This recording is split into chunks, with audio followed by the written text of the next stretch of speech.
مدرسے کے بارے میں ایک بڑا مسکنسیپشن کریٹ کیا جاتا ہے، یار مدرسے کو کیا سپورٹ کرنا، مدرسوں کی کیا حاجت ہے، مدرسے سے نارملی اچھی تربیت نہیں ہوتی، تو کیا چند مدرسوں کی بنا پر، چند چیزوں کی بنا پر پورے انٹائر جو یہ پوری سمجھے کمیونٹی ہے اس کے بارے میں اس طرح بات کرنا، پھر اس پہ فنڈ بھی نہ دینا یا فنڈ دینے والوں کو ڈسکریج کرنا کہ کیا مولویوں کو، مدرسے کو قرآن کی کیا ضرورت ہے، اسکولوں پڑھائیں اور اس چیز کی حاجت نہیں ہے، تو کچھ اس بارے میں تھوڑا سا رہنمائی لیں۔ دیکھیے اس کے حوالے سے میں یہ عرض کروں گا، چند ایک چیزیں تو ایسی ہیں کہ جو مسلمان کے لیے مسلمات میں سے ہیں، تسلیم شدہ چیزیں نا۔ نمبر ایک تو یہ ہے کہ ہم مسلمان ہیں، ٹھیک ہے۔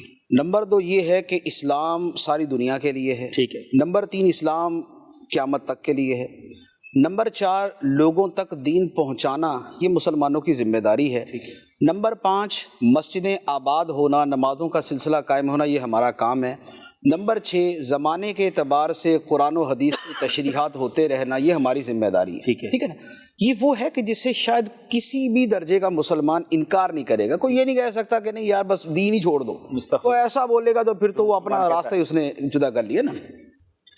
اب میرا ایک سوال ہے، دنیا بھر کے آپ مدرسوں کو ایک لمحے کے لیے ٹوٹل بند کر دیں، ٹھیک ہے، اب اس کے بعد مجھے بتائیں اسلام کہاں سے پھیلے گا، قرآن و حدیث کی تشریحات کون کرے گا، لوگوں کو شرعی مسائل کون بتائے گا، مسجدیں کون بنائے گا، مسجدیں آباد کون کرے گا، لوگوں کو قرآن کون پڑھائے گا، بچوں کو قرآن کی تعلیم کون دے گا، غیر مسلموں تک اسلام کا پیغام کون پہنچائے گا، مدرسے کو ہٹا کر یہ جو دین کے بنیادی کام ہے اس کا کوئی طریقہ بتا دیں۔ کتابیں لکھ دی ہیں آپ نے حضرت، اب ہم پڑھ لیں گے، اب تشریح تو ہو گئی، اب تشریح کتنی کریں گے آپ جناب، دین تو کتابوں میں موجود ہے، انٹرنیٹ پہ موجود ہے، ہم پڑھ لیں گے، تو اب مدرسوں کی کیا حاجت ہے؟ اب وہ بھی تو دوسروں تک پہنچانا ہی ہے نا، ٹھیک ہے، اسے دوسروں تک کیسے پہنچائیں گے؟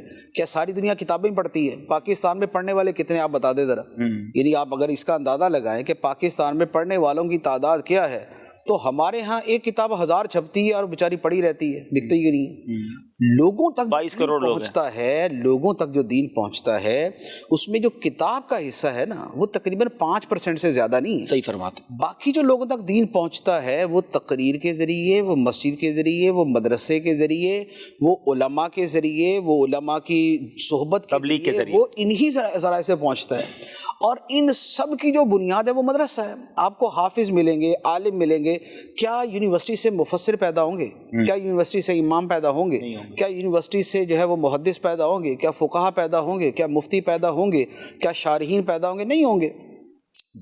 یونیورسٹیوں کے اندر اصولی باتوں پر کلام ہو سکتا ہے، اصول و قواعد کی تشریحات ہو سکتی ہیں، لیکن جب گراؤنڈ ریالٹی پہ جاتے ہیں اور گراؤنڈ لیول پر جاتے ہیں وہاں جا کے جو دین کا کام ہے وہ مدرسوں کے علاوہ ہونے کی صورت ہی نہیں ہے۔